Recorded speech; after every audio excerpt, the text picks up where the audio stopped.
Where do I even start? So, the Chevrolet Silverado 250 was quite a race. I don't even know where to go. We had multiple wrecks, and then a crazy-ass finish. I'm probably just going to start with talking about the first few stages. The first few stages were not ultra exciting because, well, there weren't really any wrecks. Pretty clean. Though it was also pretty good two-wide racing. So, it doesn't mean it was boring. It just means there weren't any crashes. You can have Talladega without crashes and still be exciting because there's always passes for the lead and action up front. And this is the case. You still had you're having to balance on blocking the two lanes and watching drivers trying to make their way to the front. It was definitely still exciting there. Of course, Talladega is not Talladega without the big one, or the big ones, because the question is not if it's going to happen, it's not even when it's going to happen, it's how many times it's going to happen. And in this case, it happened, well, really twice. For example, there was this one. Sometimes causes an accident as well. These guys aren't Holmes leading. As you cut guys in communication. The 21 get loose. Oh! Hill! Smith! Zane Smith specifically. Tanner Gray, Johnny Sauter, Drew Dollar, Chris Wright, Tate Fogleman, the 34 of Dylan Lupton. A huge crash. Oh, damn. Sauter involved in that one as well. I see a black car. Haley Deegan in there. Damn it. Wallace Allen. Kosovar is sidling by there. At least it's fine. Holy crap. That was a huge run. Klagerman. Oh, man. And that is that. God damn. So that one took out 19. Well, it involved 19 cars, and it took out at least 5 or 6 of them. There was also this one. Here comes Enfinger. He's going up. Trying to make the pass on Gillen. Credo's with him. Oh! Uh-oh. Oh! Freck! He's around! And he hits the 11. And the ones involved. Son of a bitch. No! Hocevar. You too. I don't know. Why? My two favorite drivers out now. Freeze. Oh, not freezing too. Really? Oh, man. Haley Deegan.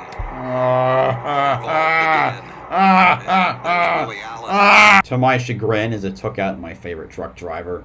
Why can't we have good finishes for the one team for once?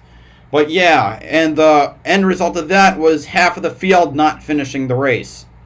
Yeah, it was quite a bloodbath. And that one crash with 19 trucks, I believe, was the biggest in Talladega history, and probably the biggest in Truck Series history. Alright, here we go. White flag is out one more time at Talladega. Gilliland and Rhodes are side by side. Rhodes trying to get on the outside. Nemechek giving a good push to Gilliland. They clear Rhodes. Can Nemechek now get around Gilliland? As Tate Fogleman becomes the third car on the inside line with Tyler Hill even. Ooh, Fogleman gets into the 99 of Rhodes. Ooh, Rhodes gets super loose after more contact with the 32 of Brett Holmes. They're 3 wide now as both Holmes and Rhodes are slipping back. Holmes crashes into Rhodes. Big pile up. 6 trucks back there. It's looking down to the final 4. Nemechek moves past Gilliland to take the lead going into the tri-oval. It's a 3-truck race back to the start-finish line. Here comes Fogleman. He's going to the inside, super loose. He spins the 4. Tate Fogleman wins at Talladega. Ah! Oh my God. Wow. Wow. With Tyler Hill in second. Wow.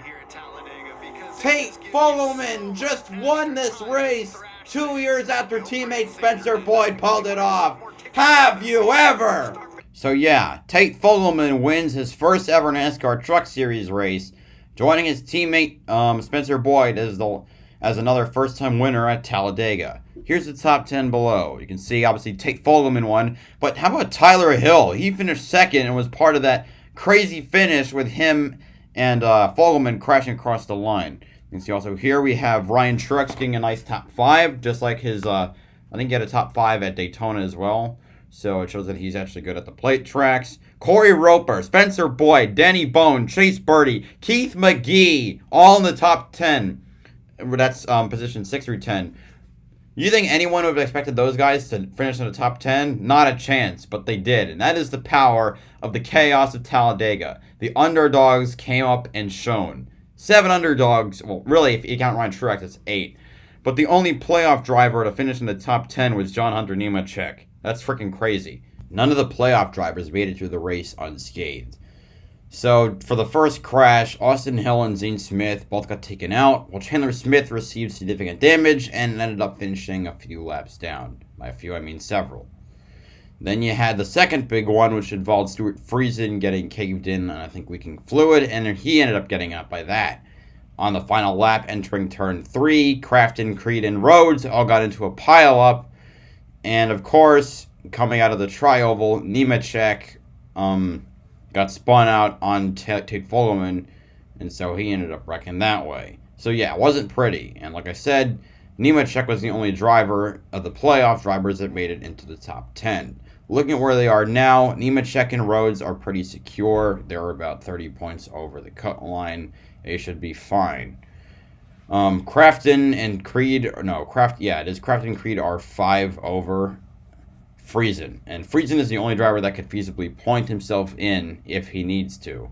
Because Hocevar, Zane Smith, and Chandler Smith all have had bad races the last 2 races. So if any of them want to get into the round of 4, they need to win. But frankly, I think Sheldon Creed is going to win Martinsville, so I don't think that's going to happen. As for who I think is going to reach the Final 4, so I might as well say that now, I think Nemechek and Rhodes are obvious shoe-ins. I think Creed is going to win, and that leaves me to Crafton and Friesen for the experience and I think just the skill. I think it's going to be Matt Crafton. So we'll set my Final 4. As for my overall impression on the race, I think this is a definite 10 out of 10 for me.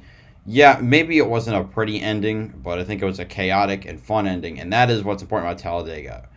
The chaos factor is usually pretty high, and it was there. And plus, there was great 2 and 3 wide racing all throughout the race. I think that also contributes to making this strong, and why it's a 10 out of 10, it's supposed to be something like a 9 out of 10. Because it could freight train and then lead to a bad ending. But this race was great all the way through, and that's why it's ranked the way I have it. Anyway, I hope that you enjoyed this race review. Remember to like, comment, and subscribe. This is BowserJrXD, and I'll see you later for the Cup race at Talladega. Have a good one.